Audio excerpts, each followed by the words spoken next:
요한복음 12장 20절로 26절까지입니다. 제가 먼저 읽겠습니다.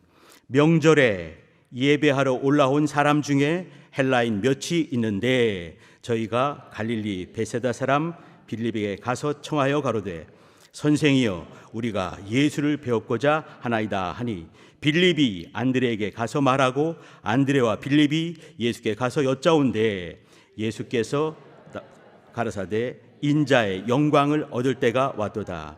내가 진실로 진실로 너에게 이르노니 한 알의 밀이 땅에 떨어져 죽지 아니하면 한 알 그대로 있고 죽으면 많은 열매를 맺느니라.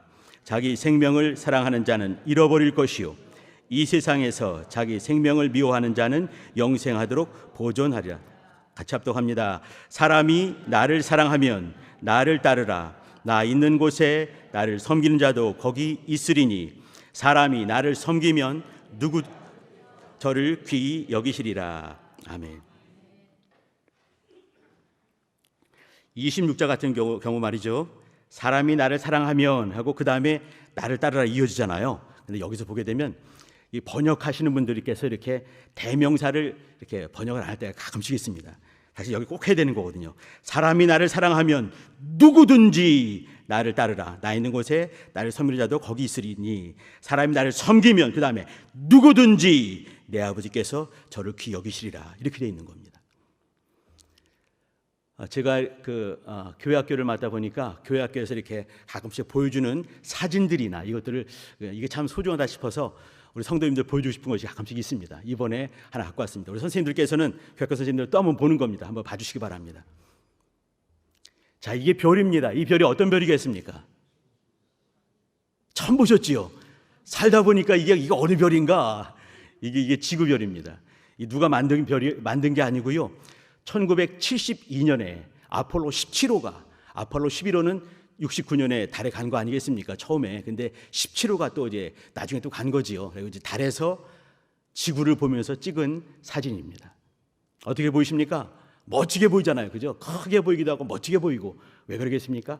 가까운 달에서 찍었기 때문에 그렇습니다. 하나 더 보여주시기 바랍니다. 자, 여기 띠가 보이시죠? 이 띠가 뭐냐면 별입니다. 지구가 안 보일까 봐 친절하게 저렇게 이제 표시해 놨습니다. 지구 보이시나요? 눈이 대단하시군요. 지구가 보이십니다. 자, 요걸 잘 보시고 아까 지구별을 생각해 보시고 우리 별이 우리가 살고 있는 이 땅덩어리가 이 크게 느껴지는 이 땅덩어리가 얼마나 하찮은가 얼마나 허무할 수 있는가를 봐주시기 바랍니다. 됐습니다. 고맙습니다. 아까 보신 이 띠가 있는 하찮게 보이는 그 사진은 말이죠. 보이저호가 1977년에 이제 이렇게 지구별에서 쏜 거죠. 이제 태양계를 벗어날 수 있게 쏜 겁니다. 네, 지구를 떠나서 수금지, 화성, 목성, 토성, 그 다음에 천왕성, 성왕성, 해왕성, 명왕성을 갈 때쯤 찍은 겁니다. 보이저호가 날아가다 말고 쏘게 된 거죠. 그러면 지구별에서 1977년에 쐈습니다. 그리고 이 사진은 1990년 2월 14일 날 찍은 겁니다. 그러면 13년간 날아가는데 별로 못 날아가는 거예요. 이 우주선이 얼마나 빨리 날아가겠습니까? 근데 많이 못 날아간 거죠. 명왕성에서 가는 중에 칼 세이건이라는 유명한 이제 천체학자가 우리 날아가던 거를 커브를 틀어서 지구에 쐈으니까 지구가 반대편에 있겠죠. 날아가다 말고 명왕성을 지나서 이제는 태양계를 딱 벗어나는 그 순간에 다시 이제 못 오는 거 아니겠습니까? 못 오거든요. 그냥 무인이기 때문에 가버리고 마는 거예요. 근데 계속 사진을 찍어서 보내는 것이죠. 근데 이제 이렇게 커브를 틀어서 지구를 한번 찍게 하자. 그러니까 이제 사람들이 한마디씩 하는 겁니다. 아니 뭐 장난하냐. 잘못 찍다가 이렇게 돌다가 만약에 커브가 잘못 떨어지게 되면 또 카메라 렌즈가 태양광선을 직접 맞게 되면서 망가지게 되면 어마무시하게 돈 들었는데 이거 다 날리는 거 아니냐. 그래도 이제 칼세건이 한 고집 하는 것 같습니다. 이제 이렇게 잘 설득해서 커브를 틀어서 사진을 찍어서 전송을 했습니다. 이게 커브를 틀어라 라고 명령을 하게 되면 6시간 만에 커브를 틀기 시작하는 것이에요. 거기 너무나 멀기 때문에 아무리 전파로 이렇게 명령을 하더라도 6시간 후에 알아듣는 거죠. 이렇게 힘들게 찍어서 전송한 사진이 우리가 본 그 사진입니다. 저는 그때 보고 싶은 것이 뭐냐면 칼 세이건도 하는 얘기가 그겁니다. 우리가 살고 있는 이 큰 별 같은 이 지구, 이 땅덩어리가 얼마나 하찮은가, 우주에서 보면 이것이 얼마나 하찮은가를 한번 볼 필요가 있지 않겠느냐, 그 얘기거든요. 저는 여기서 명왕성 근처에서 보이저 1호가 찍은 사진 정도가 아니라 우주 밖에서 하나님께서 보였다고 한번 마음을 가지고 다시 한번 봐주시기 바랍니다. 생각해 보시기 바랍니다. 명왕성에서 보더라도 지구별은 하찮기 그지없는 별입니다. 그런데 우주 밖에서 지구가 존재나 있겠습니까? 우리 인간들 별거 아니거든요. 지구별 자체가, 명왕성에서 볼 때도 지구 자체가 정말 하잘것없는 그런 별 아니겠습니까? 그러면 우주에서 우리 이 지구별, 아니 이 태양계를, 아니 이 은하계를 본들 그것이 뭐 대단하겠습니까? 아무것도 아니거든요. 우리 성도님들 집에 가서 싸우지 마시기 바랍니다. 별거 아니잖아요, 그죠?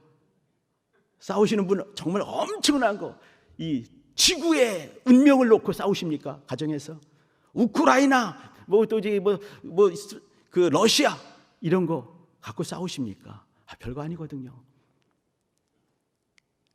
자, 근데 중요한 것은 하나님의 관심입니다. 하나님의 관심이 어디 있습니까? 우주 전체에서 어떤 별에 하나님의 관심이 있으십니까? 아기가 태어날 때 이제 배꼽이 있습니다. 이 배꼽은 엄마와 이어져서 엄마가 이제 갖고 있는 영양분을 이제 먹는 생명의 통로 아니겠습니까? 웃기는 질문 같지만 정말 신령한 질문을 한 가지 하겠습니다. 우주에 배꼽이 어디 있겠습니까? 정치시 말씀하시죠. 전 생각에 우주의 배꼽이 지구가 아니겠는가 생각을 하는 거예요. 왜 그러겠습니까? 거기를 통해야지만 생명을 얻을 수가 있는 거예요. 하나님의 관심이 그 별에게만 있기 때문에 그렇습니다. 저는 우주인 없다고 생각합니다. 왜요? 하나님의 관심이 어디에만 있는가? 예수께서 어디에 오셨는가? 혹시나 다른 별에 어떤 생명체 있다 하더라도 그 생명체는 아마 우리 같은 이런 고등한 생물은 아닐 것 같습니다. 하나님의 관심이 이곳에만 있기 때문에 그렇습니다. 지구별에 있는 우리 성도님들에게 하나님의 관심이 있습니다. 이 하나님의 관심, 하나님의 시선을 생각하면서 오늘 말씀을 나누도록 하겠습니다. 오늘 요한복음 12장을 보고 있습니다. 12장 앞에는 몇 장이에요? 11장입니다. 11장은 말이죠, 나사로가 살아나는 그 대목입니다. 나사로가 살아나게 되고 6월절은 말이죠, 요한복음에는 6월절이 2장, 6장, 11, 12장이 있습니다. 그러니까 2장, 6장, 11장이 등장하는 거죠. 그럼 6월절이 3번이 있는 거예요. 3번이 있기 때문에 예수님은 대략 한 3년 반 정도 사역을 하셨겠구나 이렇게 계산하는 겁니다. 마지막 3번째 6월절이 11장에 있어요. 12장에 이제 6월절이 가까운지라로 시작을 하는 것이죠. 그때 이제 6월절 지나고 12장에 돼서 예수님께서 예루살렘에 입성하십니다. 우리가 읽은 바로 앞에 예루살렘이 입성하신 그 장면이 나옵니다. 입성하시고 뭐 하시나요? 성전을 가서 이제 그 비둘기 파는 사람들, 돈 바꾸는 사람들 다 둘러 엎으시고 이제 이렇게 주님께서 그 성전을 깨끗하게 청결케 하는 그 사건이 있습니다. 그 사건이 있고 바로 이어지는 사건이 오늘 읽은 20절부터 26절까지입니다. 굉장히 중요한 대목입니다. 12장에 보게 되면 말이죠, 어떤 사람, 가룟 유다입니다. 예수님 팔아버릴 생각을 모의를 하게 되는 것이죠. 속에 혼자 모의하게 되는 거죠. 이거 팔아서, 예수님 팔아서, 그 얘기하고 있습니다. 대제사장들 모의하면서 어떻게 잡을까, 예수님 잡을까, 그거 하고 있습니다. 6월절을 누가 만드셨습니까? 주께서 만드신 겁니다. 예수님께서 역사하신 것입니다. 그러면 유월절을 기념하는 것은 누구를 기념해야 되겠습니까? 예수님을 기념해야 되는 것이에요. 유월절의 주인이 누구시겠습니까? 예수님 아니겠습니까? 이스라엘 사람들의 모든 명절마다 그 명절의 주인이 누구시겠습니까? 예수님 아니겠습니까? 예수님이십니다. 근데 유월절 날 예수님 잡아 죽일 생각하고 있는 것이에요. 이 유월절을 맞아서 예수님 팔아버릴 생각을 모의하고 있습니다. 누가 그러고 있습니까? 예수님의 12사도 중에 한 명이 유월절 모든 예배, 당신은 제사겠죠. 제사를 집례하는 제사장들이, 예수님을 잘 안다는 바리새인들이 그 일을 하고 있는 것입니다. 그리고 이 대목 다시 말씀드립니다. 예수님께서 그 유월절을 앞두고 예루살렘 입성하셨습니다. 그럼 주일이란 얘기입니다. 이날 주일날 벌어진 일입니다. 주일날이고요. 그 주일이 끝나고 그 금요일날 주님께서 죽으시는 날입니다. 죽으시기 5일, 6일 전입니다. 굉장히 중요한 사건이 여기 우리가 20절부터 20절까지 지금 읽고 있는 중입니다. 들어가는 말씀이 뭐냐면 명절에 예배하러 올라온 사람 중에 헬라인 몇이 있었더라, 이겁니다. 중요한 말이 여기 있습니다. 명절에 예배하러 올라왔습니다. 구약으로 말하면 제사하러 올라왔어요. 왜 올라올까요? 지대가 높은 곳입니다. 왜 그러겠습니까? 예루살렘이기 때문에 그렇습니다. 예루살렘은요 해발 800m에 있습니다. 고지에 있는 곳이죠. 명절에 제사하러 예배하러 올라왔어요. 예루살렘에 왔습니다. 어디를 향할까요? 성전을 향하고 있는 것입니다. 근데 누가 왔습니까? 헬라인 몇 명이 왔습니다. 여기 헬라인이란 말은 말이죠. 헬라인 했을 때 이렇게 우리가 많이 성경에서 많이 보는 헬라인은 헬라파 유대인이 많이 있습니다. 혹은요 이렇게 유대인인데 이렇게 그 디아스포라 흩어져 살다 보니까 그 히브리 말을 잃어버리고 헬라 말밖에 모르는 진짜 백이 유대인도 있을 수가 있습니다. 이런 사람 생각하는데 이 헬라인은 그렇지가 않습니다. 이 헬라인은 원어가 틀리거든요. 이 헬라인은 진짜 완전 이방인입니다. 근데 이 이방인이 와서 하는 말이 중요합니다. 저희가 갈릴리 베사다 사람 빌립에게 청하여 가로되 선생이여 우리가 예수를 배웁고자 하나이다. 오늘 이 말씀 때문에 나누는 것입니다. 한번 해보시지요. 예수를 배웁고자 하나이다. 시작. 예수를 배웁고자. 다시 한번 시작. 예수를 배웁고자 하나이다. 여기 이 말이 중요한 것입니다. 예수님의 사도 한 명은 주님을 팔아버릴 생각을 하고 있어요. 대제사장 주님을 잡아 죽일 생각을 하고 있습니다. 유월절의 주인, 유월절을 만드신 그분을 죽일 생각, 팔아버릴 생각을 하고 있을 때 유대인이 아닌 헬라인이 와서 기가 막힌 믿음의 말을 하고 있는 것입니다. 빌립에게 왔지요. 선생이여 우리가 예수를 배웁고자 하나이다. 주님께 이렇게 이제 말한 사람이 빌립과 안드레가 나오죠. 여기다 할 말이 참 많은데입니다. 빌립이라는 사람이 우리 생각할 때 빌립 별로라고 생각하잖아요. 근데 요한복음에서 보는 빌립은 그런 사람이 아닙니다. 안드레가 등장을 하죠. 안드레 예수님의 사도 중에 수제자라고 하는 그 베드로의 형제입니다.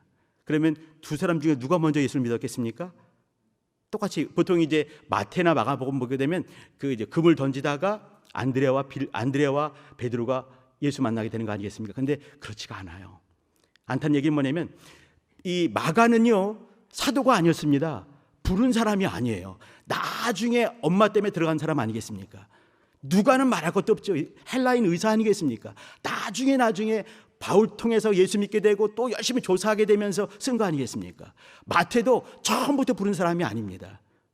나중에도 중간쯤 가다가 부른 사람 아니겠습니까? 처음 부른 사람은 이 베드로, 안드레, 요한, 야고보였어서요. 근데 빌립이 안 끼잖아요. 근데 빌립이 안 낄 수가 없는 사람입니다. 안드레는요, 먼저는 그 침례 요한 쫓아다니다가 침례 요한이 갑자기 어느 사람을 향해서 보라, 세상 죄를 위한 하나님 어린 양이로다 하니까 주님께 가가지고 어디 계십니까 하게 되면서 그 집 가가지고 예수를 믿게 된 사람이에요. 집에 뽀로로 가가지고 하는 얘기가 뭐냐면 우리가 메시아를 만났다라고 전도를 했습니다. 누구한테 했겠습니까? 베드로에게 한 거예요. 먼저 믿은 사람이 누구겠습니까? 이 안드레가 먼저 믿은 사람이에요. 근데 두 명 중에 한 명이 누구였겠습니까? 성경에 나오지 않습니다. 근데 틀림없이 요한이었을 거예요. 이걸 누가 알겠습니까? 그 둘 중에 한 명이 알지 않겠습니까? 안드레가 안 썼어요. 그럼 누가 이거 썼겠습니까? 자기가 쓴 거예요. 이 두 명, 침례 요한을 따라다닌 두 사람 중에 사도 요한과 안드레가 있었는데 안드레가 전도한 거죠. 베드로를.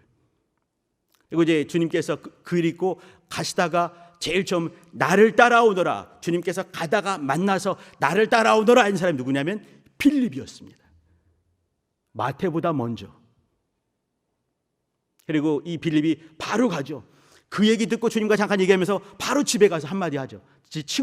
자기 친구를 만나는 거 아니겠습니까? 잘 아시는 나다나엘을 만나는 그 대목입니다. 모세가 율법에 기록하였고 선지자들이 여러 부분에 기록한 그를 만나는데 요셉의 아들 나사렛 예수다 이렇게 하니까 나다나엘도 한마디 하죠. 나사렛에 무슨 선한 것이 날 수 있겠느냐. 그러나 와서 주님을 뵙고 이스라엘 왕이로군요 라고 고백하는 그 대목이 나오는 것이 요한복음 1장의 끄트머리 부분입니다.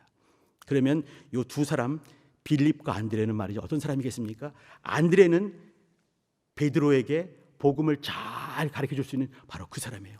잘 지도할 수 있는 사람이었습니다. 빌립은요, 나다나엘 같은 사람, 정말 신령한 사람이죠. 이 사람도 다 전도하고 잘 인도할 수 있는 그 사람이에요. 이 두 사람이 그 자리에 있으면서 이 헬라인들을 데리고 가는 것입니다. 어디로 갔겠습니까? 예루살렘 성전으로 가는 거예요. 그러나 이 헬라인은 말이죠, 여기 이방인의 뜰까지만 갈 수 있고 유대인이 아니기 때문에 더 깊이 못 들어가게 됩니다. 그러니까 이 두 사람이 가서 헬라인이 왔습니다. 헬라인이 와서 주님을 뵙고자 합니다. 이 말을, 이 중재를 하는 것이에요. 이 두 사람도 여기에 있는 이유가 있는 겁니다. 베드로가 없는 이유가 있는 거죠. 이 두 사람이 있을 수밖에 없는, 이 중재를 잘하는 사람이 거기 있었기 때문에 헬라인에 데려가게 된 거죠. 주님께서 나오셨습니다. 나오신 다음에 그 유명한 말을 합니다. 인자의 영광을, 여기도 말이죠 23절인데 예수께서 대답하여 가르쳐 되는데 사실은요 예수께서 저희에게 이 말이 있어야 되는 거예요. 예수께서 저희에게, 저희가 누구겠습니까? 빌립, 안드레, 정말 제일 중요한 헬라인 몇 명이 거기 있는 거죠. 이 사람이 들은 말이 뭐겠습니까? 인자의 영광이 얻을 때가 왔도다. 시간이 많이 없지만 제가 이걸 한번 읽어줄게요.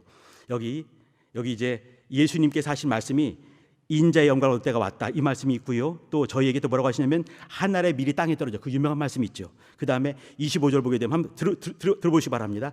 자기 생명을 사랑하는 자는 잃어버릴 것이요 이 세상에서 자기 생명을 미워하는 자는 영생토록 보존하리라. 여기 자기 생명을 미워하는 자, 이게 누구겠습니까? 자기를 부인하는 자예요. 자기를 부인하는 자. 또 이어지는 말씀이 사람이 나를 사랑하면 누구든지 나를 따르라. 여기 나를 따르라 이 말은요 제자가 되는 그 길입니다. 나를 따르라 이 말씀을 들었어요. 누가요? 헬라인 사람이 들은 것입니다. 여기 그러면은 아까 자기를 부인하는, 이렇게 자기 생명을 미워하는 자, 자기를 부인하는 사람이죠. 자기를 부인하고 나를 따르라, 이게 뭐겠습니까? 제자 도를 말씀하신 거예요. 주님을 잘 섬기는 사람의 도, 제자의 도를 말씀하시는 것입니다. 여기 세 개의 말씀, 인자의 영광을 얻을 때가 왔다. 하늘의 밀이 땅에 떨어져. 그러면 이 밀알이 누구겠습니까? 물론 이제 나중에는 우리가 밀알이 되어야 될 것이에요. 그러나 제일 처음 첫 번째 밀알이 누구십니까? 예수님이시거든요. 하늘의 밀이 땅에 떨어져 죽어야지만이 많은 열매를 맺는다. 내가 죽겠다. 나는 죽으러 왔다. 이 말씀을 하시는 거예요. 누구에게 하겠습니까? 헬라인에게 하고 있는 중입니다.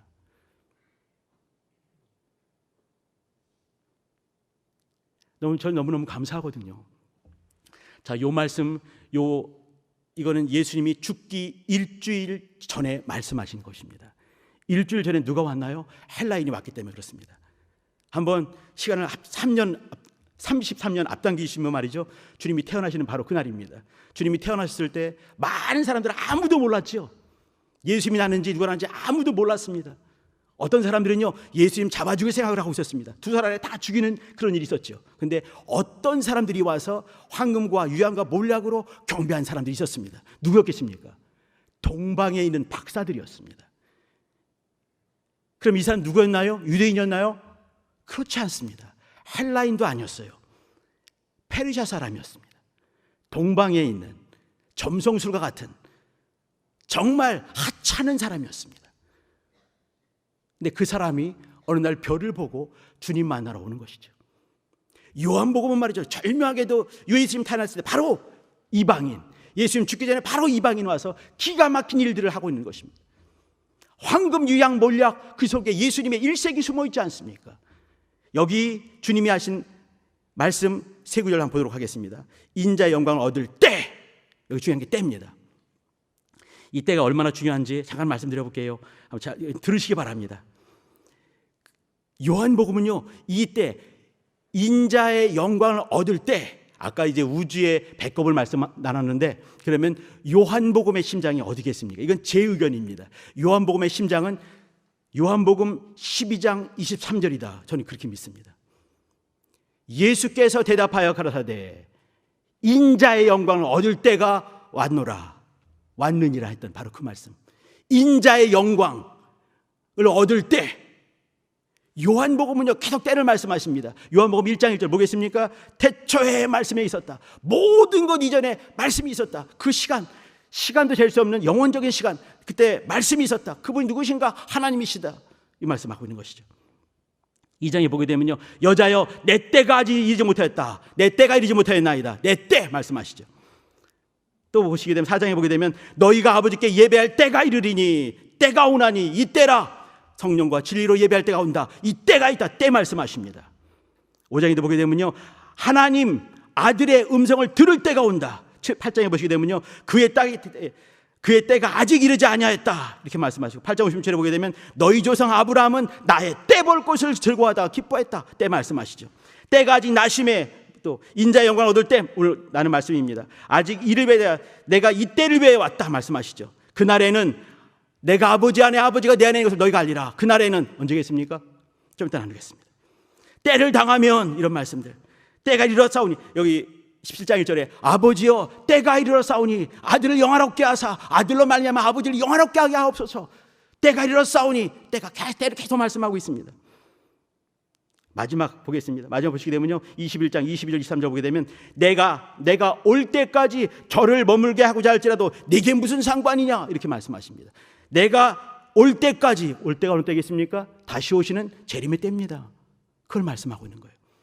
요한복음은요 이와 같은 때를 전부 말씀하고 있습니다. 그 때가 뭐겠습니까?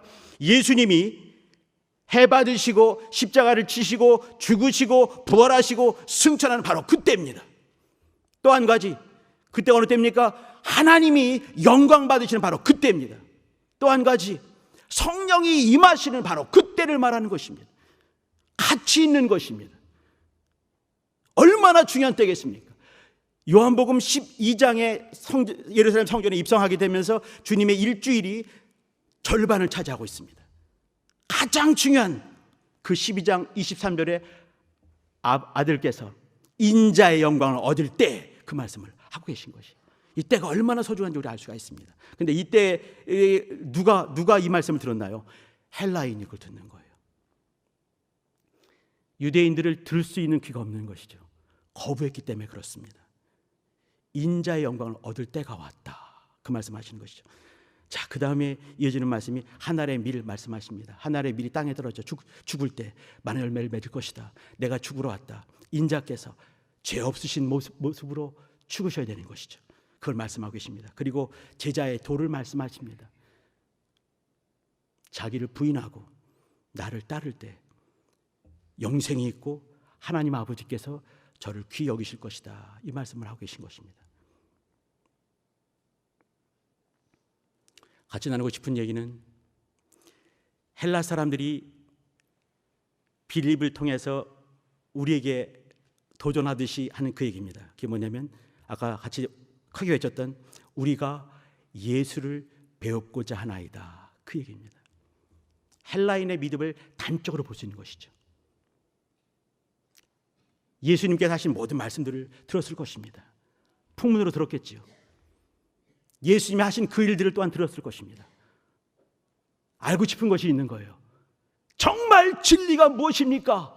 길이 어떤 것입니까? 영생이란 것이 어떤 것입니까? 참 빛이 무엇입니까? 양의 문이 어떤 문인가요? 선한 목자가 어떤 분이십니까?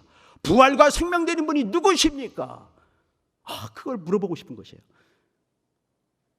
주님이 하신 그 일들을 다시 보고 싶은 것이고, 그 모든 것이 주님 안에 있고 예수 이름 안에 있기 때문에 주님을 향해서 예수를 배우고자 하나이다, 그 말을 하는 것이죠.